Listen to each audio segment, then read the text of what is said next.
Welcome, everyone. Thank you so much for being with us. I'm Karen Kendrick, the Senior Director of Client Engagement. I'm so excited to be here today with all of you and with Jeff Schreifels, who's going to take us through the hidden problem that's costing nonprofits thousands or maybe millions of dollars. So we're excited and thrilled to have you with us. One thing you can do that really helps me out is you'll see there's a Q&A box at the bottom. Pop your questions in that Q&A box. That way I can keep track, because when you leave them in the chat, sometimes they get lost in all the conversation. So pop your questions in the Q&A box, and please, in the chat, go ahead and introduce yourselves. Tell us who you work with, where you're located. I love seeing where people are around the world joining us in our webinar. And this will be recorded, and the slides will be put into a PDF so that you'll be able to take this and share it with others in your organization. So that will be coming to you later on via email. So introduce yourselves, and we're so excited to have you with us. And let us go ahead and begin the hidden problem that's costing nonprofits thousands or maybe millions of dollars. Jeff. Hey, thanks, Karen. Appreciate the intro.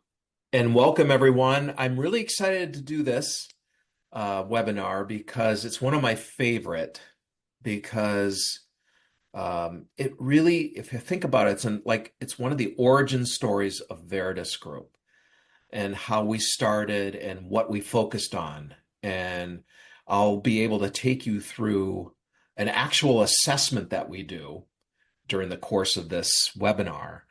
And it reveals some amazing things, that's hidden problem. And so I'm really excited to join you. I'm Jeff Schreifels. I've been doing this for a long time. I'm principal and owner of Veritas Group. And I've been on the direct response side of fundraising for many, many years, and also for the last 15 or so years on the major gift side, mid and major gift side. And so I feel like I have a pretty good understanding of the entire donor pipeline and what's so important about that. So really glad you're joining us. Here are some of the objectives for the day. We're going to discuss some of the significant problems that have happened in the nonprofit sector and how I feel like we've lost our way a bit, and understand the areas that you all need to focus on within your data and how to begin assessing your donor file to identify potential issues that could be impacting you. And then learn about the tools that we can to catch those red flags within the donor file, and can help you move forward with your organization and your program and get significant better results. So just a little bit about Veritas before we get started. I want you to know we're passionately relationship focused. We're grounded in data, though. So we're data driven, but it's all around building relationships and building that mid, major, and plan giving area of your donor pipeline. And our strategy and approach is based on years of work where we've worked with hundreds of nonprofits and thousands of individuals. We've looked at millions of donor records, and we've had so many thousands participating in Veritas Group Academy. We've consulted again with hundreds of organizations, and we've taken all that knowledge and we create these great webinars to pass on that knowledge of what we've learned and what we know can help you be successful. These are just some of the clients we've worked with. We work from universities, American Cancer Society, all kinds of different organizations have worked with us to help build their mid and major gift programs, and all of them have been successful at this. Okay, I want to talk a little bit about why I think we've lost our way in the sector. Here are some of the problems we're facing. We find that many mid and major and plan giving programs are really rudderless and without real leadership, because I feel like a lot of nonprofit leaders don't really understand this side of the donor pipeline. And nonprofits are struggling with record high donor value attrition. I'm going to talk more about what that looks like. But we're seeing it over and over again when we do this assessment with organizations and look at their data. And, I think all of us realize that fundraising talent is turning over at extremely high rates. It has been for many years, but it seems to be getting worse. And internal cultures and advancement opportunities really have lacked inclusion of all of us, not just white men, white women, but also people of color. We've really lacked those opportunities. And there's a lack of understanding around mid, major, and plan giving programs. And as a sector, I feel like we've lost our way and forgotten our mission, that our mission isn't just the thing that we're doing every year to help change the world, but it's also about the staff and the volunteers and the donors. We've we've forgotten about that our staff and our donors are also part of the mission. And because of that, I feel like we've lost our way. So let's try to understand a little bit about about this attrition thing. We all know donor attrition. A donor gives one year and the next year they stop giving and they go away. And that's what we call donor attrition. And in our sector, everyone's talking about how to retain more of the donors that they acquire. And we're really struggling with that. The other thing I want to talk about, though, is donor value attrition. So that is when a donor either gives one year and stops giving, and or they start giving less. So let's say a donor gives $1,000 one year, the next year they give 500. We lost half of their value in just one year. So that's what donor value attrition is. And we don't really track donor value attrition. We track donor attrition so we can say, our donor retention rate is 60%. But what does that mean in revenue wise? How much did we lose? That 40% we lost? What does that mean in revenue? And that's what we want to talk about. It's actually much more emotional and it's much more stark when we actually look at the numbers, the revenue that we're losing.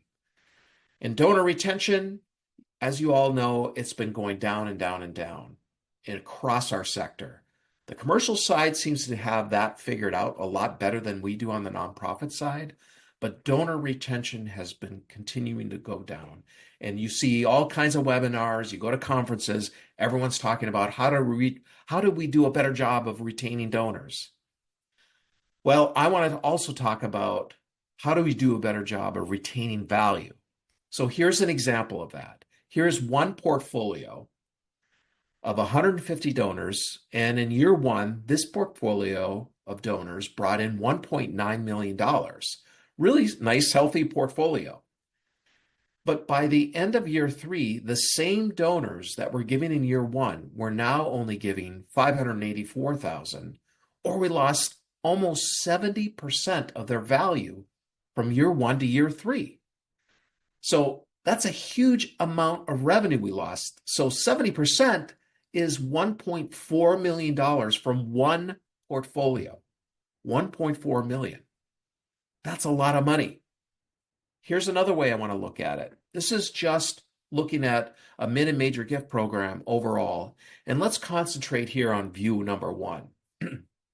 So in year one, this nonprofit from mid and major gifts from 1,000 plus cum and above donors only gave 2.5 million in their first year. The second year of the program brought in 3.1 million, or they gained 540,000 year over year, a 21% increase.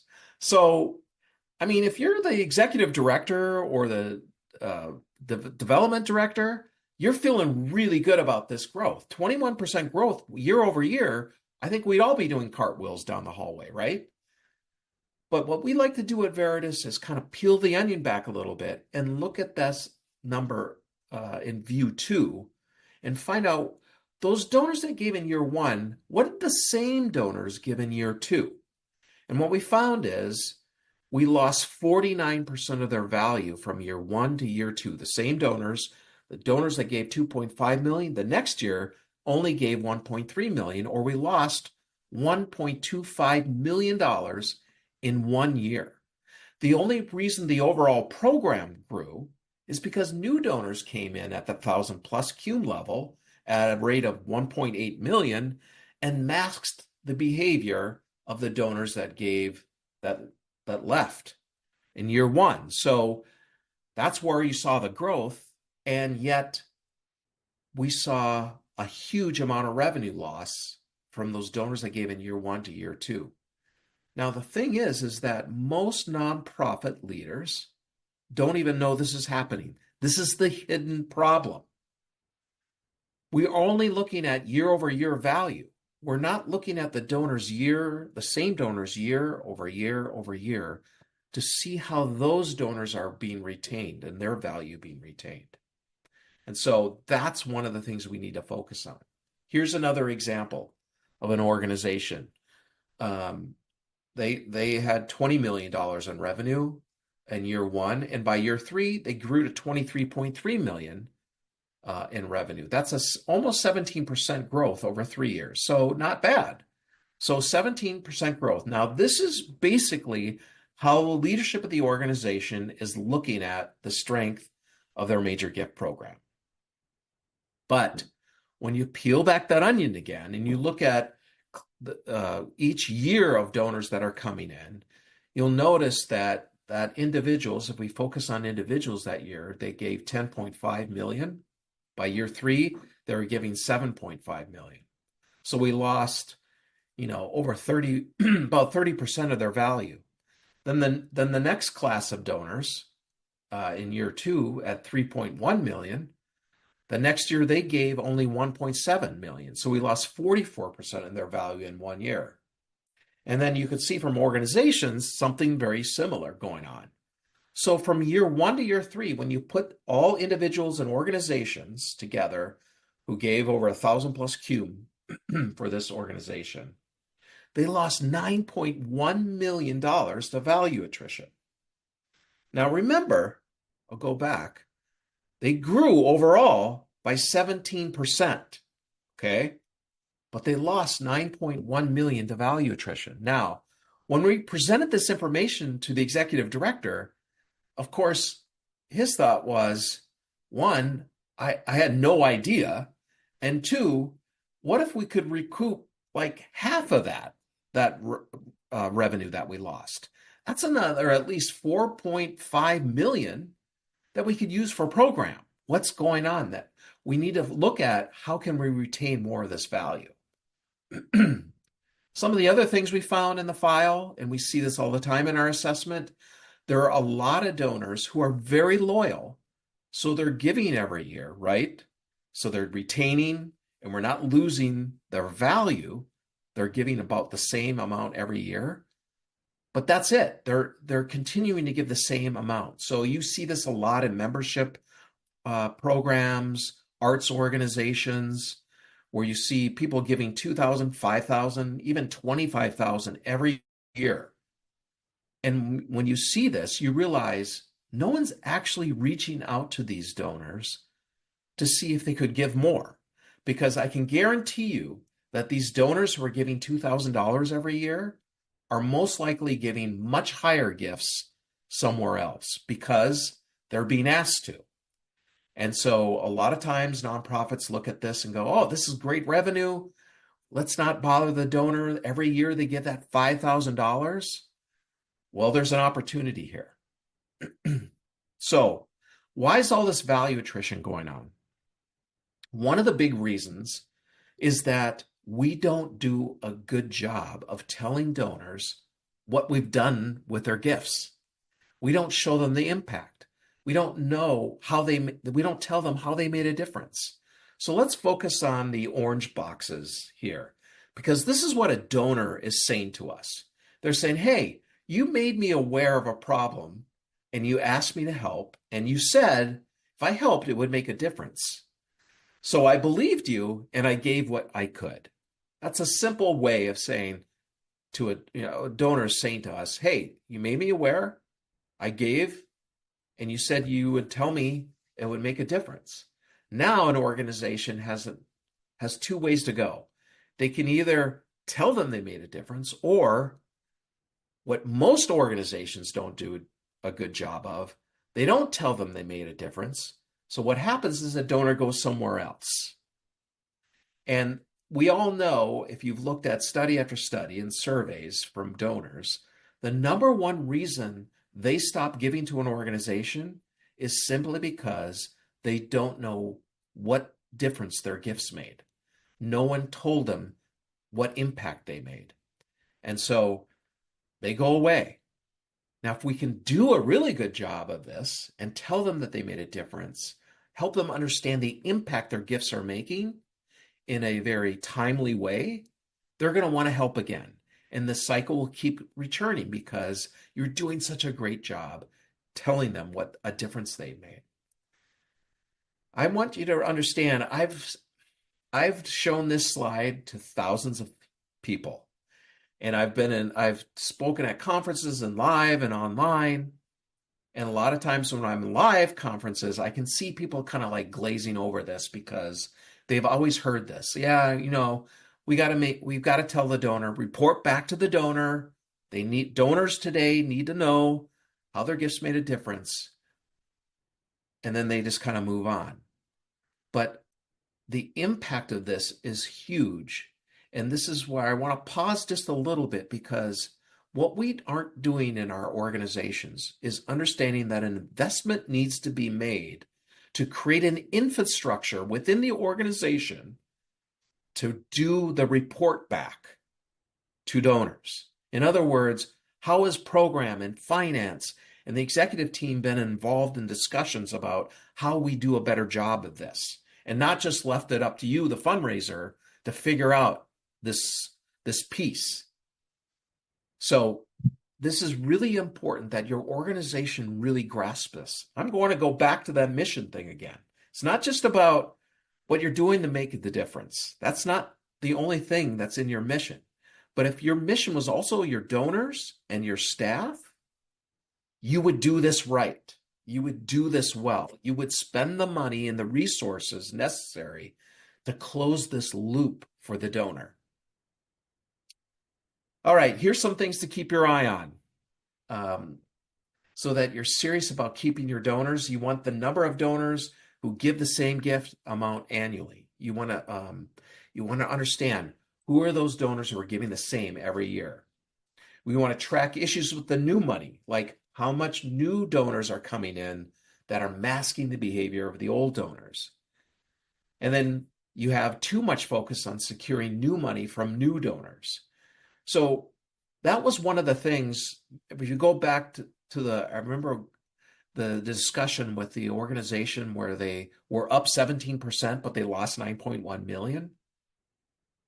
One of the discussions during that time was that the CEO realized that there was so much energy about trying to find new donors that they lost their real focus on the donors that they had.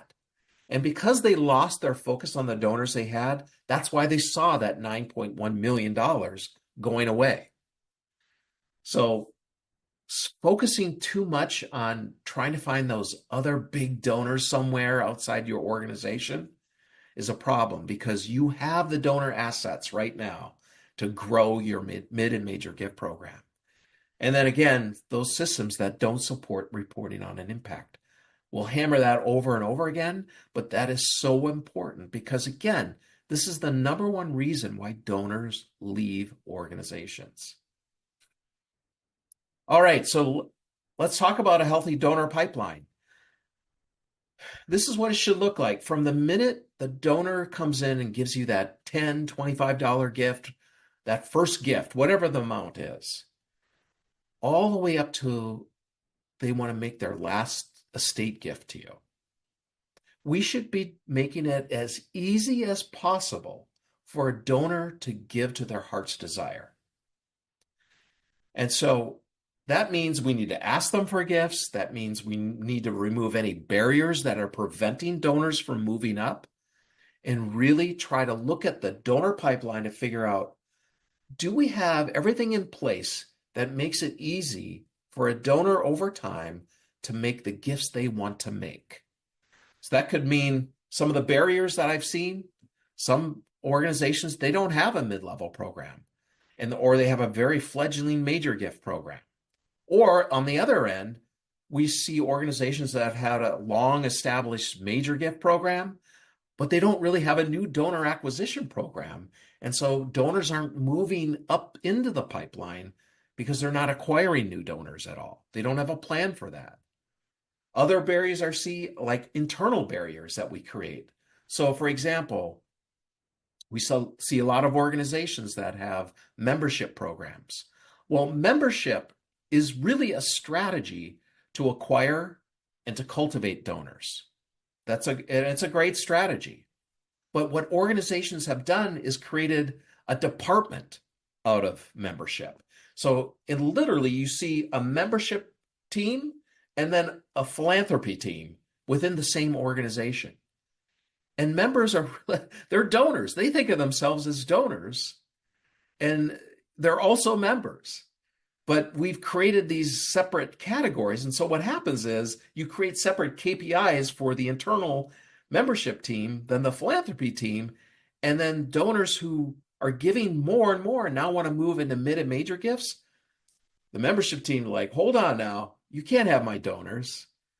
I can't, if you take my donors, then I'm going to have less people in my membership program, and I'm going to be dinged for that. And so we've got to reimagine this so that we create KPIs that allow the donor to move up what the donor wants to do, not what we want to do internally, but what does the donor want to do? So talking about mid-level programs, one of the things we see in the data, and when we do the assessment that we always do, we see clog points. And here's an example of one. And we see a lot in the 1,000 range, but we see them in lower ranges as well. But this one's highlighting that there's a clog in the 1,000 to 2,499 group. And I'll show you in the assessment some clog points. But this is one area we always see in the data. And the data assessment allows you to see, in that full donor pyramid, where are your clogs? And then if you know where they are, then you can address them with strategies to help unclog that pipeline. So what do nonprofits need to do? Well, you need to regularly and promptly report back on impact. Now that's the third or fourth, fifth time I've said that. You need to be committed to learning the donor's passions and interests. You need to build trust between the organization and the donor, and you need to connect the donor directly to the mission. If you can do those things, you will see your revenue increase. So now I'm going to show you some data. So to do that, I'm going to get out of that screen, and I'm going to share another screen with you. Okay. What you're seeing is our summary page of a donor assessment that we did with a real nonprofit. And what you're looking at is their overall giving year to year of donors who've given 1,000 plus cumulative and above. Okay, all their donors, organizations, foundations, individuals.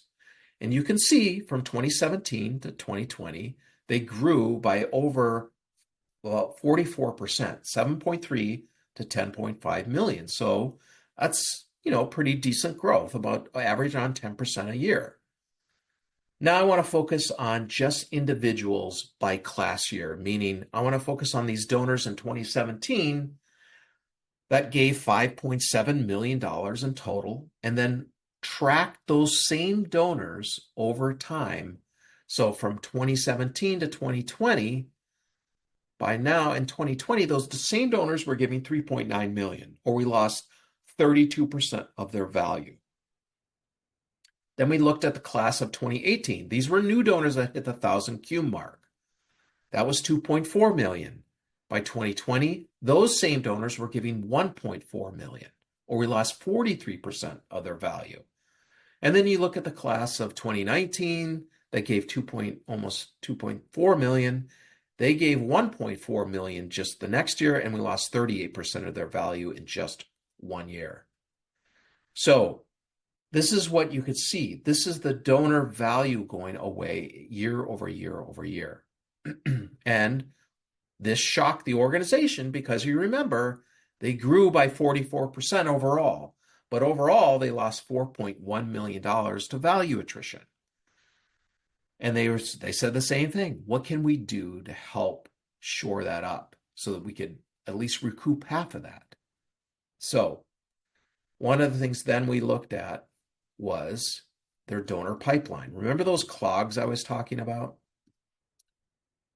This is their pipeline. And I'm going to really point out a big clog here.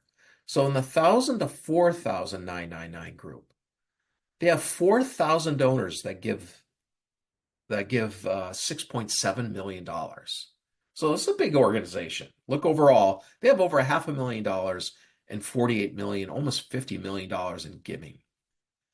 But what do you notice? So they have 4,000 that give 1,000 to 5,000, but then the next level down, the 5,000 to 999, 175 donors. And then you can see there's barely any donors at the top of the pyramid here. So it goes from 4,000 down to 175. And then you can see other clogs. I mean, from the 250, they got 22,000 and then down to 8. It's just one clog after another here. Now, as you can see, this organization has a very robust direct response acquisition and cultivation program for very low dollar donors. They have got a ton of donors on that low level. They hardly have any major donors. And that's why they came to us. They said, we're in trouble. We need to develop a mid and major gift program. So we showed them, well, what is possible here with looking at the current donor assets? Looking at donors, we know that overall, okay, $10.4 million from your 1,000 plus donors. That's your current status. What could you do in major gifts and mid-level over this time period if you really had a robust mid and major gift program? And all told, overall, in major gifts, they could go from 1.1 million to 4.4 million in 5 years by increasing the number of donors that are coming into their program and the revenue per donor. And in mid-level is where they really had an opportunity here from going from 3 mid-level reps to 12 and going from 3.1 million to 22.5 million. Overall, the program would go from 4 million to 26.9 million. And we look at their current trajectory to where over 5 years, they would bring in 75 million just on, if they didn't do anything different, they were projected to bring in $75 million over 5 years. But if they had a robust mid and major gift program in place, they could bring in an added 46.7 million in revenue. Now that's a huge increase. And so this was the impetus for them to say, okay, we need to get going. We have to start a mid and major gift program. We've got to build this out, and we're going to do it across the country. So this assessment really opened their eyes and gave them the inspiration to say, yes, we've got to be able to do something new. All right, so that's the donor assessment. Now we'll go back into the PowerPoint. Okay. So with this mid and major gift program, the goal is to create a fundraising system and strategy that helps a donor give to their full capacity. That's what we're trying to do. So again, you need to ask yourself, are you looking at year-over-year growth of your existing donors? Are you accounting for the impact of that new money on your overall net revenue? And what is the rate of promotion from mid-level to major gifts with your organization? So I will tell you that what we have found in the data is that without a mid-level program, organizations donors in that mid-level range move to major gifts at a 0.2 to 1% rate yearly. So that means of whatever you consider your mid-level, they're moving up on their own through whatever you're doing currently at that rate. But with a major gift, a really good mid-level program that's been going, it's robust, you've got a structure, you've got everything going on, that changes to 3 to 4%. So that's a huge difference. And not only are you moving them into major gifts, but they're going into major gifts already qualified for the major gift officer. And then finally, are you evaluating your donor attrition and donor value attrition? Because this is really important for you and your entire organization to really see with eyes wide open what is going on in your data and with your donors. So one of the things I want you to know is you can figure out your donor pipeline. And this would be the first step, is really understanding where are the clogs in your organization. So you can go to your database, you select any donor who gave $1 or more in any of the last 4 calendar years. And then for each donor, export the following: donor counts, cumulative giving totals, and average gift amounts. And then you put that information in giving ranges on the chart. So this is what it looks like. And you saw this already, but you can do this with your organization.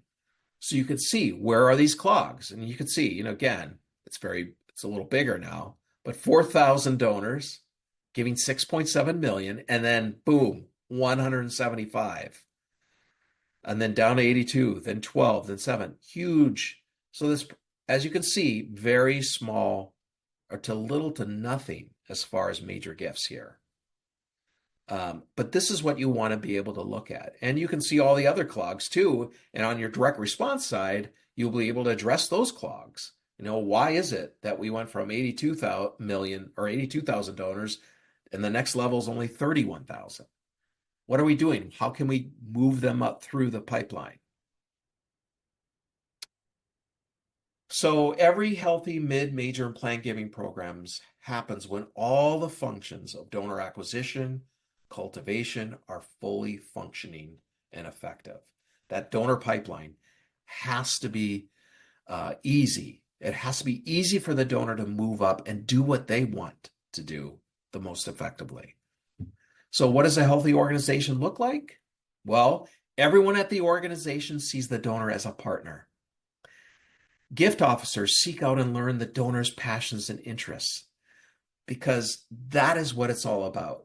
At the end of the day, for a major gift officer, they need to know their donor's passion and interest, because then they can match it up with all the beautiful programs you have.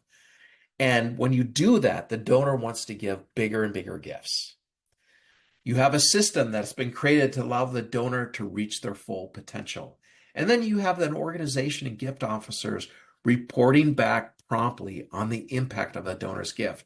Now I've said it like 7 or 8 times. So this donor assessment, really important, because it allows you to see that hidden value attrition that's going on. Now, we offer this for free. This whole donor assessment that I went through this today, you can have your data people do it, but we do it for free. And we do it for free for 2 reasons. One, because for the last 15 years or so that we've really been working with nonprofits and consulting with them, we want them to have great information, and we want to provide that make it as easy as possible for you to find out what's going in your file. And then the other reason we do it for free, obviously, is that we can get in front of you and tell you what's happening with your file and what are those areas of opportunity to grow and how we think Veritas can help you. And there's no obligation to work with us, but I guarantee you that you will find incredible value in the assessment. So it just requires a simple data poll. All we need is we don't want to have any donor names or anything like that. And this is what you'll get. You'll get a whole analysis of your donor value attrition over the last 5 years. We'll break down donor value attrition for individuals, organizations. You get a 5-year revenue projection for mid-level and major gifts. And then you get that clog report to identify where donors are not moving through your pipeline. And along with that forecast, you'll get recommendations on what does your data support for how many major gift officers or mid-level officers you could actually have and have a great ROI attached to it. So I really do urge you to get that free assessment. We've had hundreds and hundreds of organizations do it, and obviously not all of them come to work with us, but they've all found great value in what their donors are doing in our database. And so, Karen, now I leave it up to you. I bet you we have some questions. I would love to take those questions now. We have a ton of great questions. I was just looking over them. Thank you, Jeff, for that great presentation. Love seeing how the data relates to relationship building, right? All Exactly. right. So one question that always comes through is what is a typical donor value attrition? What's healthy?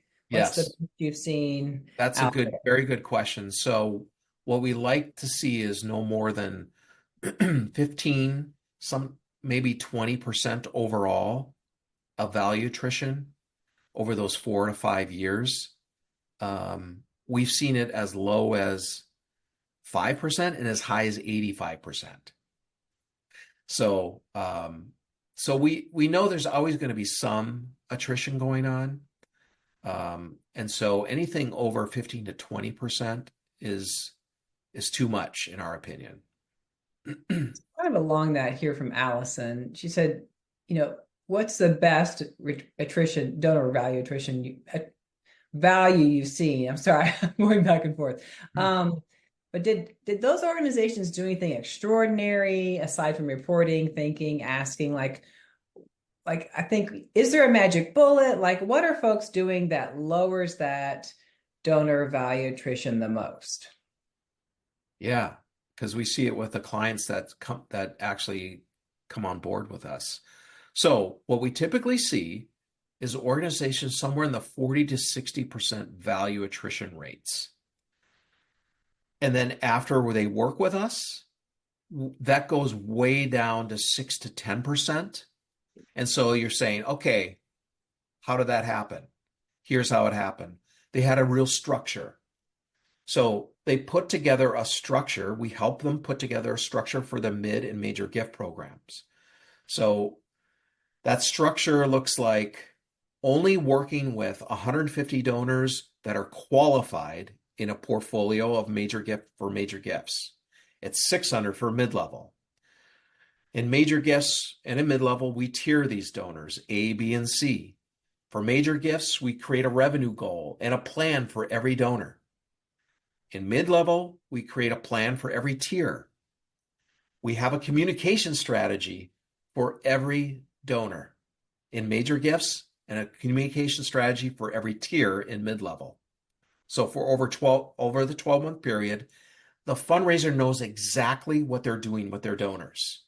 And then the real secret is that they're getting ongoing coaching and strategy from either their internal manager or from us, who are working with them to keep them accountable, encouraging them, giving them great strategy, and helping them deliver on implementing the plan. In other words, at the end of the day, we ask, did they work their plan? If we can say yes, then we've done our job.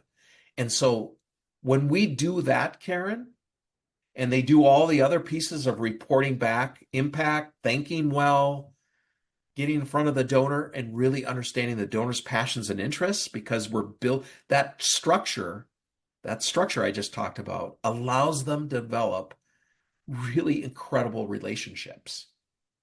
And that's when we see that donor value attrition sink way down in the 6 to 10% range. Thank you, Jeff. So another question here saying, this presentation seems to refer to well-established nonprofits. So is there any advice, Jeff, you have for nonprofits that still don't have donors, they're building, they're new? How does this relate to them? Well, yes, if you're new, now it's not just established. So the file that I showed you, yeah, they had a lot of donors, but we do assessments every day I just looked at one this morning, actually, that only had 5,000 total donors. And so this is valuable for organizations of that size as well. But for those that are just beginning, this is where you're tapping into your board, you're tapping into your volunteers to help you connect with new people that might really respond to your mission. It's also, if you have the resources to be able to start doing direct response fundraising, so starting to reach smaller dollar donors, doing events, those kind of things to bring donors in if you don't have any donors right now. And that's how the donors 20 years ago, or the organizations 20 years ago that were just starting, were trying to build their programs as well. They invested in direct response or, fundraising, or they got their board really involved, and it started growing and growing and growing by introducing new people to the organization. Thank you. So a question here from Douglas. And he added some explanation for me. So this is the difference between stratified programs and vertical pipelines. He said memberships organized as static horizontal levels with little expectation for movement versus vertical pipeline growth by keeping gift officers on board with their portfolio throughout the pipeline track. At NYCB, we went from 0 MGD promotions to 500K in 2 to 4 years. So that model is still working for my old crew at NYCB. So talk a little bit about those membership programs, the vertical, horizontal. You just mentioned, sometimes you need those events, you need that direct marketing. Talk about that end of the pipeline, and then Well, the moving up. membership thing is How do great they all connect? because, again, having a membership program is a great acquisition, and from some of the arts organizations we've worked with, they would have a great major gift membership program. So, like, for example, anybody who gave $5,000 was now a member, and they got all these perks, for the arts organization to be a member at $5,000. That's great.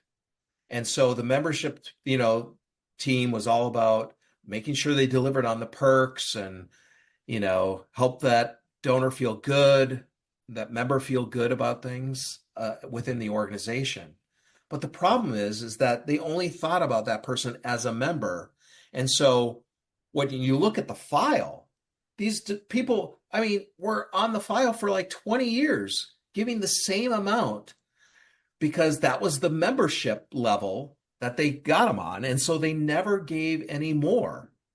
And so what we've done with membership organizations like that, or we said, no, you got to introduce them to everything. You got to move them beyond just that 5,000. Yeah, the membership is great, but let's move beyond that.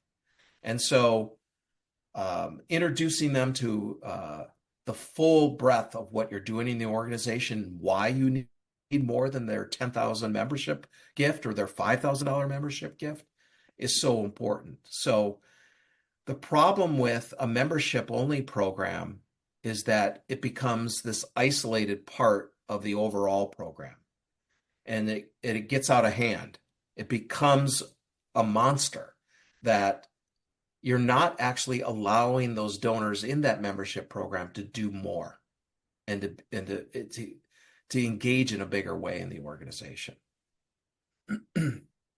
So you have a recommendation for a way to share the gift impact with donors. From your experience, do donors care more about data and stats or the story?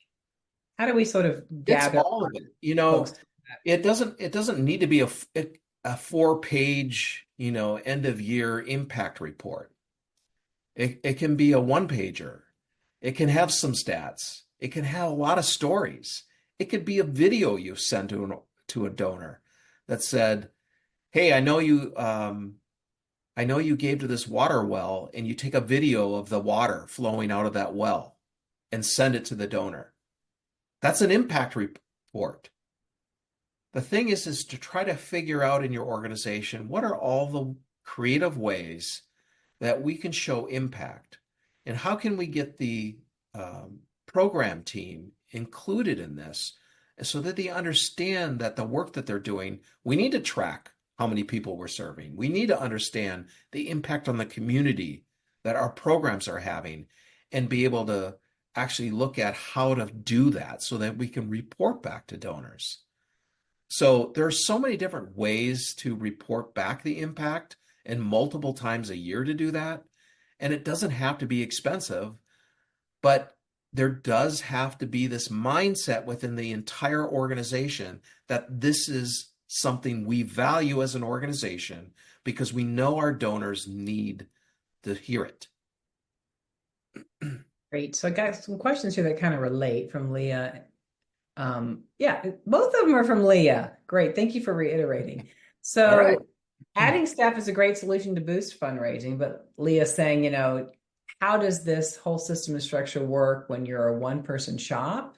And how do you start positioning yourself to really have this better ROI in a cost-effective way?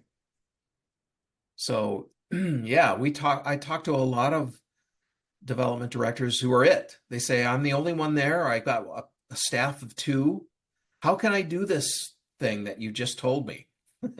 I said, you can do it. And here's how you do it.